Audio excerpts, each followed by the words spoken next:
Welcome to today's episode of Cascading Leadership. I am your friendly neighborhood talent strategy nerd, Dr. Jim.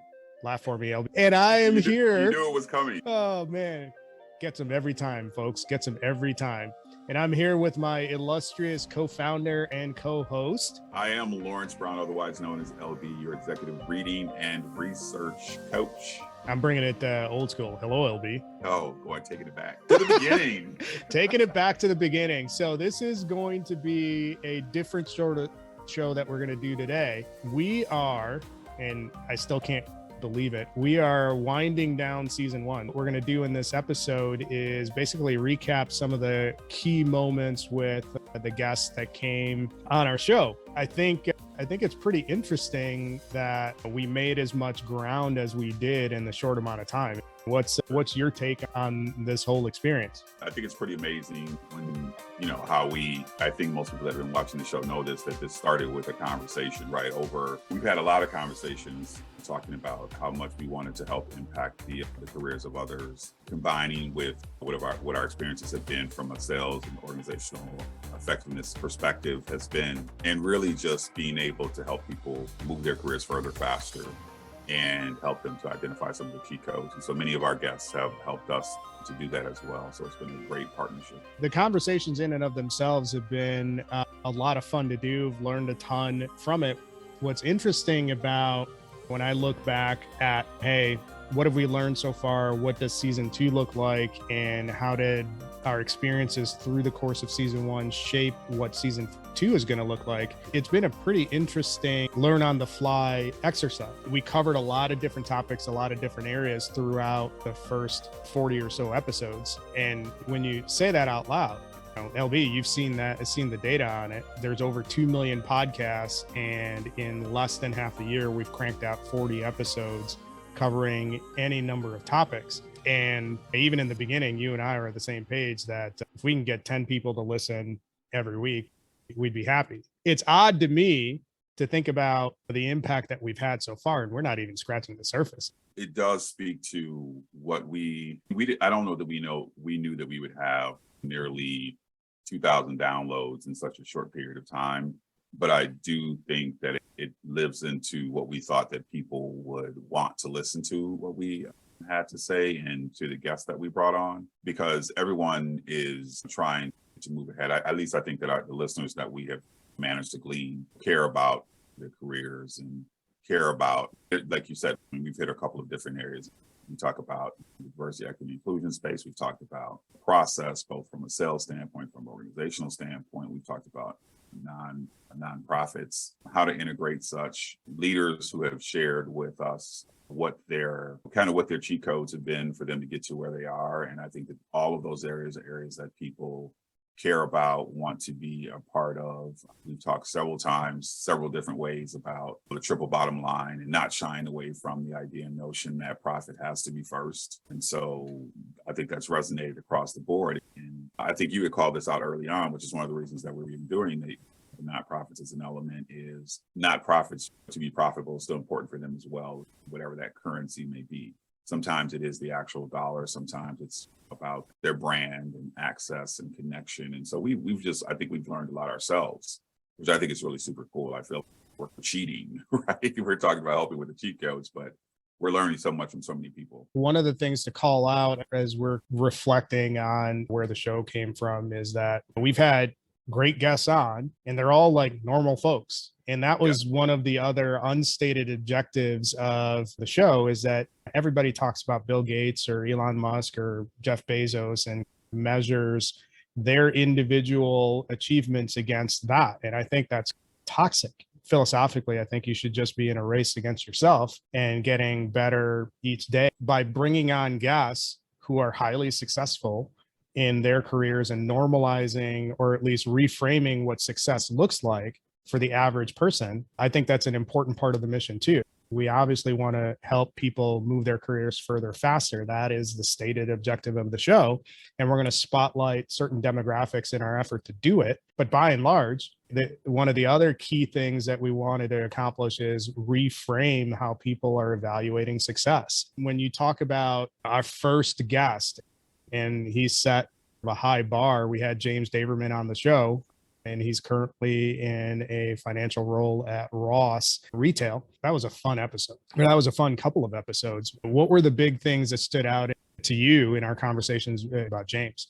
You've known me long enough to know that I love going on these rants about the way that limited thinking inhibits our opportunities. It's hard to already take an objective look at yourself and your capabilities, but you have to have an uncompromising faith in yourself to know that there are environments beyond what you're living in and you can reach them. Now, one of the issues we have with limited thinking is the fact that if we don't see enough people look like us doing something, we don't really imagine that it's possible, or we don't imagine that it's within the realm of possibility. And that's probably one of the hardest habits that we have to break. I think there are two traits that can easily be developed in any individual that will get the ball rolling for you. The first is you have to enjoy learning just for the sake of it. And so that's when you find people who may have an interesting or appealing background, and then you just soak up the knowledge right then and there. You can't be afraid to ask for help if you're intellectually curious. And I always tell people, in some people, it's very innate, but in others, I like to say, if you're ever reading an article and you say to yourself, this is interesting, don't stop there. Do a deeper dive. Spend a weekend on Wikipedia, just clicking additional links on a topic you're interested in. And the next thing you know, you'll be immersed in it. Just having that curiosity is what opens you up to connecting with people. And in my case, having also worked in sales, I knew what the steps were in terms of building rapport and opening people. I see a potential community whenever I make a connection with someone. I see a potential means of support and vice versa. And of course, I'll do what I can for them. I always, pay it forward. The second thing that I think you need to have is you have to be willing to embrace the unfamiliar. We get settled into our routines fairly quickly. The human brain is adaptable. And so there's resistance there when the possibility of blowing up your whole life and starting over or making a major move, there's always an apprehensiveness and an anxiety there. But as you do it more and more often, you embrace the unfamiliar, that opens you up to learning. You can learn from anyone. You're willing to be in environments that you're not accustomed to. You're willing to stretch yourself. You're willing to engage with folks. And once you have that comfort with the unfamiliar, and then you take those two things and you add a dose of humility on top of it, people are generally warm. Yeah, I would say for me, what stands out is that his absolute, I think his intentionality and resilience were the two, aside from the fact that the man is brilliant. I think that he's that blend of where we've talked about this oftentimes. I think you and I probably one-on-one is that he's a person obviously of high IQ, but he's also a person of high EQ. And so that ability to blend the two, he's naturally curious, intellectually curious. And then with those droplets of humor as well, because you talk about these different elements around leadership, right? And he's definitely that person that is what I would consider to be a transformational leader, having the charisma, having concern for the people that he works with. And really, remember, he set out a plan. And will probably sound like a broken record in some instances with some of these, because we found that these different elements around intentionality and resilience has become a recurring theme. And I think, to your point, it shows that you don't have to be these glorified versions of what it is to be an entrepreneur, glorified perspectives of what it is to be a leader. And I think James was a great start to, and I think you're right. I think he did set the bar high for what was to come. When we think about the big lessons that came from James's conversation, what stands out to me is his whole concept of winning the day. His life is basically a definition of winning the day. You have a poor kid from New York, from a single parent household and all that sort of stuff. And you fast forward a number of years, he's a Tuck graduate, been at some of the biggest labels in senior financial roles throughout his career. And now he's not that far off of the CFO track. So that's a pretty cool story to tell. Later on in the season, we had our first attempt at a panel conversation, and we had Scott Galanos and Adam Shandler. And again, that was one of those good conversations. I think we were responding to some of the challenges in the marketplace where you have clinical healthcare professionals who are in leadership roles, can't find enough people. And we figured we'd bring two leaders to the show to talk about their experience and share some tips on how you can recruit more effectively. It was pretty interesting in listening to the conversation, and it has some implications in terms of some of the work that you and I both do, where from their perspective, they're seeing employers do a lot of the things that actually exclude people from applying or being put into the workforce. So That's one of the things that stood out in that conversation. There is this thing called the Great Resignation. I don't want to deny or ignore that because we've been the victims of it even at our own organization. People planning, leaving, finding other ways to put food on the table, but they're tired. And I think COVID had a lot to do with that. There's an exit effect that starts with a few, and as a few leave, all that work has to be piled onto somebody else. And next thing, you're in our space, a home health nurse who went from 4 visits a day to 8 visits a day. And then you got to get home and do your documentation. And I don't want to get into the ugly details, just trying to give you the day in the life of what our critical mass is going through. So the resignation is happening, and people, I think, are looking for just a break, a lifestyle where they don't have to get up every morning and it's Groundhog Day and go through the same heavy lifting. But I think what we're seeing more of is not so much resignation, but the great need for flexibility, because there is still a mass population of clinicians, at least in our space, that loves taking care of patients. They love nursing, they love social work, they love physical therapy, they love being a home health aide, but they want to do it on their own terms. When I was talking to Jim last week, I just got done reading a book called Think Again by Adam Grant, and it talks about people or companies that they do things because it's always the way that it's been done, and that's just where they're stuck at. And so now we're in this great rethink and great revamp, and COVID was an accelerator for a lot of companies. It's just not healthcare, it's every industry. How are we hiring? How are we attracting talent? And more importantly, how are we retaining that talent as well? So from a personal perspective, at Addison, we became a flexible hybrid workshop, and it's our employee reviews have skyrocketed, our retention has skyrocketed. So I see it in my own company and with companies that I work with. That shift happened, and it was accelerated because of the pandemic. They talked about the things that I think corporations are getting wrong, but they also talked about ways to get it right. And I think both Scott and Adam had, from a different vantage point in a similar industry, talked about the ways that you could be more effective. And they both shared, I think, a couple of examples where you have to center around the employee.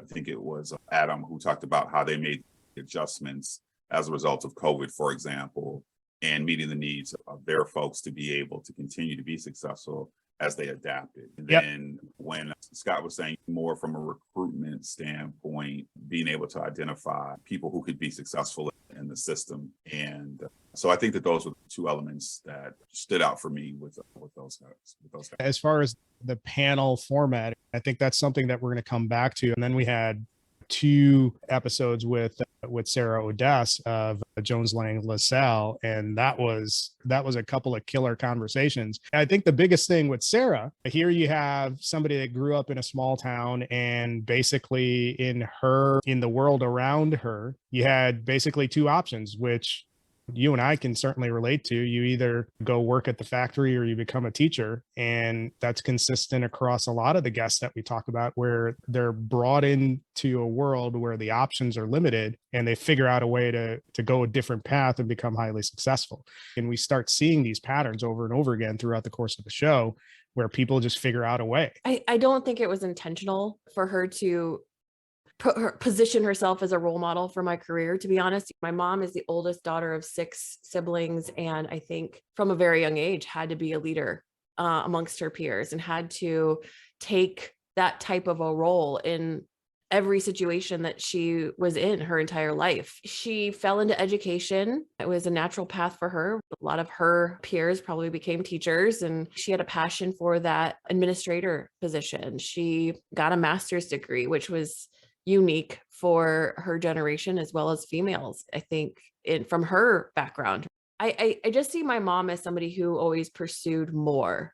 And although she stayed in the same career and worked for the same diocese, she was in a Catholic school her entire career. She stayed there for 30 plus years. I don't know that my mom would have described herself as a career-driven person, but her example alone, intentionally or unintentionally, did form what I could see for myself as possible.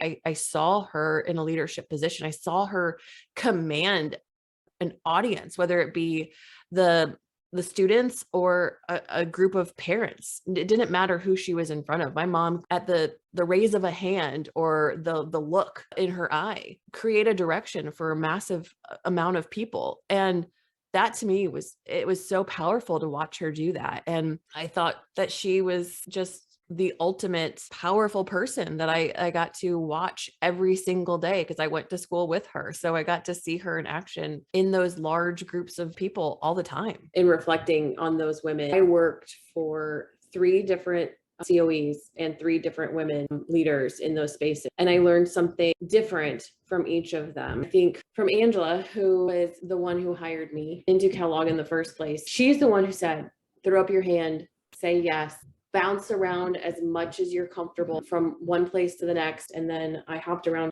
from project to project with Stephanie and Shannon. And I think 2 women, Stephanie taught me what it looks like to be a leader who's very empathetic. That's very buzz right now, an empathetic leader. Before that was ever a term that we used, she met you where you were. And I think that that's something I've taken and held on to as an example of what the type of leader I want to be. And then I worked with Shannon for just a brief period of time when I was in that leadership development space. She talked about her life, where she came from. She happened to be an alpaca farmer on the side. And it was just interesting because I think she was probably the first one that I worked for who I knew on a personal level. And up until that point in my career, I thought it was you came to work and you compartmentalized everything. There were a number of things that stood out for me with Sarah was the idea around, she had established that her parents were huge supporters of what she wanted to accomplish and really helping her to set the standard that she was not going to just wind up being, and it's not to say that to work in the professions or fields, but they wanted something different for her that was different from the way that was similar to the way that they had grown up. And she talked about her mom being a woman that was a pillar in the community, and that was a great blueprint for her, and how her dad supported her. I think, if I remember correctly, she was saying she was at a party or something and they were asking what she was going to do next, and it was actually her dad that answered the question, like, no, she's going to go do XYZ. There were some, I wouldn't say bumps in the road, but some changes, some modifications, because she was her intent to go down and to go into academia, and then having the opportunity at Kellogg, she decided to take that. And I think she had also said that she took the path less traveled. Everything was a little bit later. And I think that was an important call out for people to hear, because later doesn't mean that it was necessarily delayed. It was just a different path that she decided to take. And as she said, that it's all worked out, where she's heading up learning and development at an amazing company.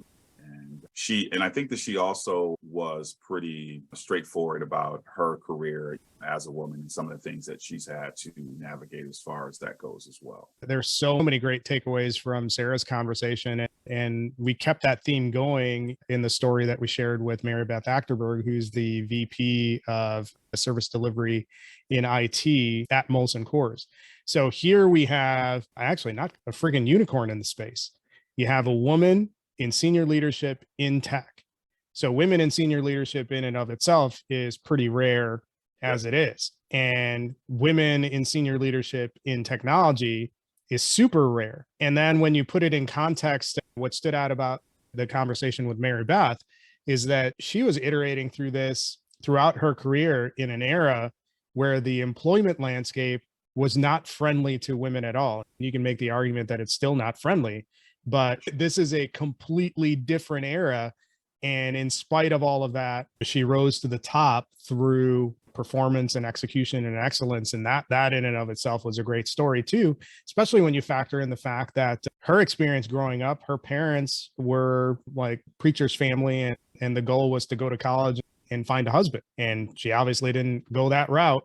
They had a vision for herself that, hey, I want to do something else and I want to do something more. And you fast forward and you see somebody at the highest levels of leadership in one of the best known brands in the world. So that right there is another inspirational story. So I really grew up predominantly with my 2 brothers, one older, one just 18 months younger, in a family where my dad was an engineer and my mother was a stay-at-home housewife. It's interesting when I talk to her about what her career aspirations were.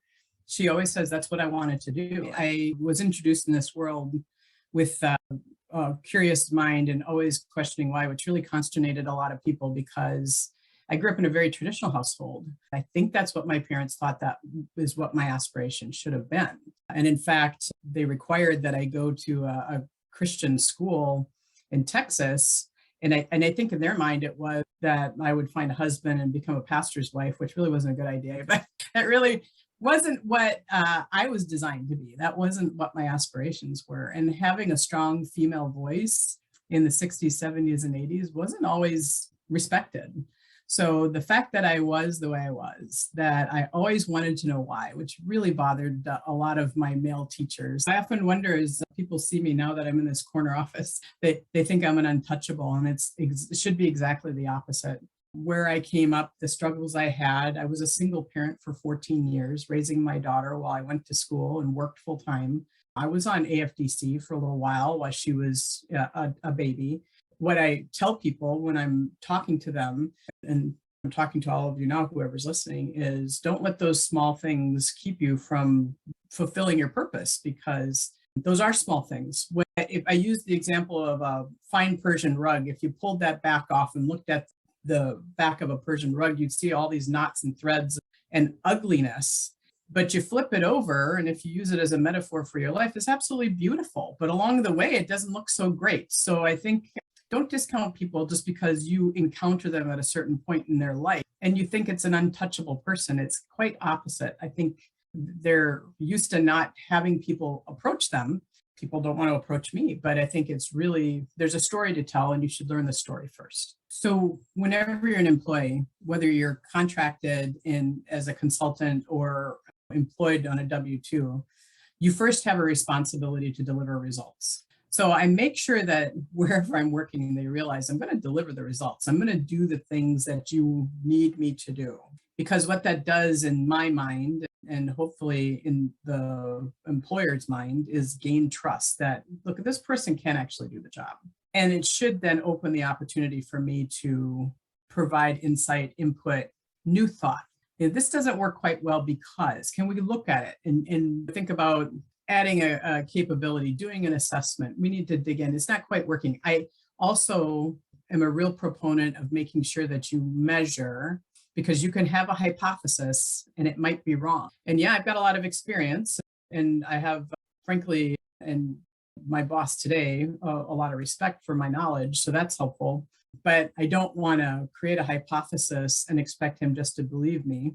I want to go in there with data to say, this is my hypothesis. This is what I've observed. This is the data that proves that I'm probably right. And here's the change that I recommend we make.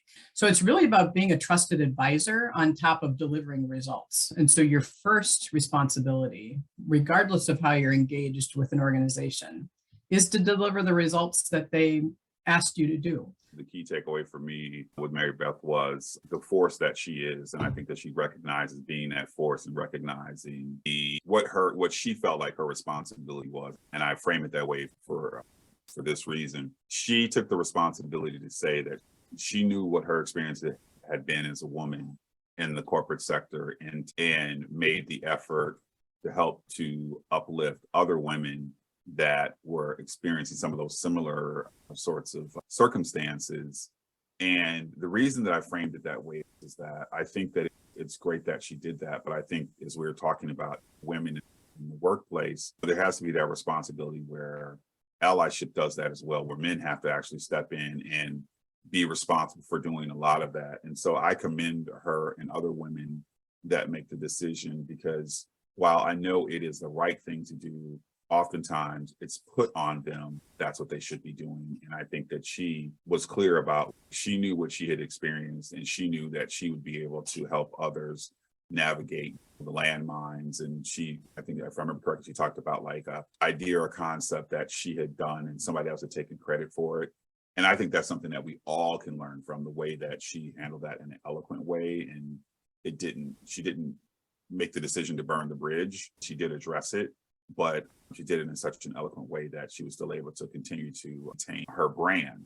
And so that's something, again, I think that we all can learn from, because quite frankly, you're pretty upset when when someone does that. I think what comes to mind for me when I think about her is like a master strategist in her career and helping others. And pretty disciplined too, because I think I referenced it when we were having that conversation. I would have burned the place down if somebody stole my idea.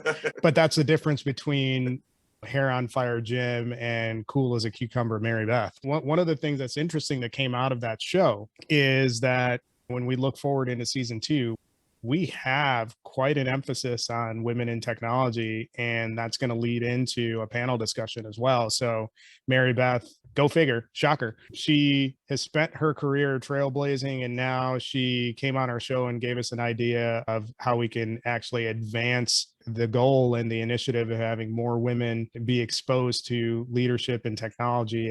So that was pretty cool. Now, after that show, we had our first foray across the pond, and we talked with Omar of Trainio. So he is one of the founders of Trainio, which is a sales training organization, and it's a startup. So it was the first Innovators and Disruptors startup episode that we did, and that's actually continued and continuing later on in the season and into season 2. But what's interesting about their mission is that their goal is to expand access to sales roles in the technology space.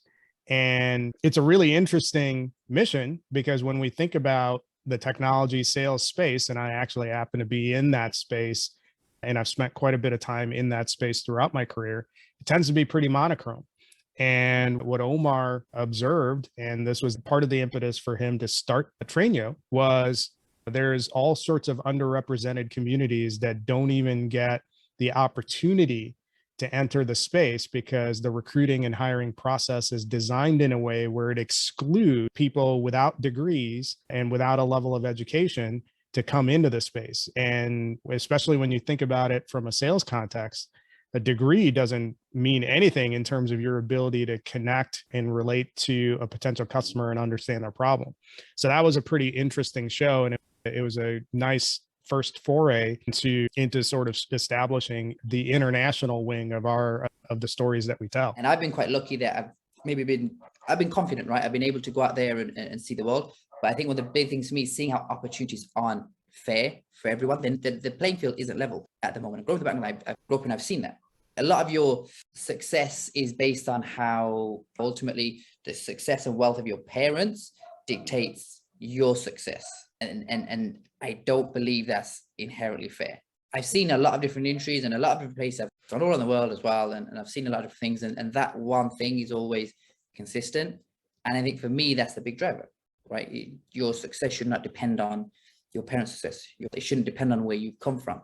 Everyone should have knowledge of the same opportunities. Everyone should have the same access to everything. There's a lot of companies that say they're going to get people from different backgrounds into tech, and that's their mission. They're going to train them for free. But ultimately, what we saw a lot of them doing was they were charging people, right? So what you're doing is you're getting people who are already in disadvantaged situations. You're putting them through a program, and then you're getting a job, but then you're putting them, continuing to keep them in that dog situation. How long is that going to take you to get out there? So we always said our model is going to be completely different. Like, you imagine coming to a 20-year-old Omar and telling me, I'm going to get you a job, but you're going to have to pay me 30 grand once you're done. Like, I'm broke and you're going to make me more broke going out. How am I to live? How am I to pay my bills and my rent? Like, you're just in an even more sticky situation. So we always said we were going to do things completely differently. Like, we truly want to get people from different backgrounds into the tech space, not just ethnicity and gender, but socioeconomic. I've got a big affinity for the working class and trying to shift that class system as well. So we will never charge the students any amount of money. I think that is wrong, it's predatory, and it's not fair, and it's massively misleading as well. And I don't think companies should work with training programs that are charging their students obscene amounts of money. So Omar definitely, to me, represents what they're trying to do, and what they're doing at Trainio is innovation, right? Like, I think that it's really turning it on its ear. I think that he and his team identified a gap, and they are exploiting the gap. And I think that it's awesome. There's a couple of different ways that they're angling. And so I think a lot of this addresses generational biases too. I don't know that we talked about that directly, but I think that when you look at everybody wants to do it the way that it's always been done, that generally tends to be the boomer generation and the Next generation. It's the millennial, Gen Z, and Gen Alphas that are flipping the paradigm on its side, so to speak, in that they are pushing the envelope for this whole idea of why can't we do it that way? Why can't we have the innovation? And I think you have people right now, I think that he called this out, that have all of the skill sets that you would need, that you would want to not only do well, but thrive. Oh, but you don't have a degree. And I think that there have to be ways that look at differently. Some people choose not to go and get a degree, but they are folks that have the ability to code, to sell, to do whatever it is that their pursuits will. And I think about it, to learn has a very different dynamic as well. I think he also talks about that. So yeah, he was someone that I think was fun to talk to because he has just like a ball of energy and has all these amazing ideas that I feel confident he's going to do really well. The other thing to take away from it, it's not just a dynamic that's unique to sales. We have it across multiple functions where hiring managers are looking at degree as a qualifier to even have a conversation. And when you think about how that flows down to recruiting, the hiring landscape is set up in such a way where everybody's screaming about, oh, we can't find anybody. And my question is, and I've been on the hiring and recruiting side where I've actually presented candidates who have actually executed from an outcomes perspective what a client is looking for, but they don't even get a conversation because whoever the gatekeeper is says, this person doesn't have the piece of paper that we want them to have, so we're not going to talk to them. And I think that's, not to be too bold, but I think that's freaking asinine. You see it in marketing, you see it in sales, you see it in technology. Like some of the best marketers I know in my network that have the most active and engaged communities don't have a marketing degree. They have a degree in something else. And how many of those people are you losing from a hiring perspective or ignoring from a hiring perspective, not just sales, but in any function, because you're not looking at the outcome. You're looking at these check the box criteria that doesn't really mean anything. So pretty interesting conversation with Omar. Tune in next time for more great moments from season 1 of Cascading Leadership.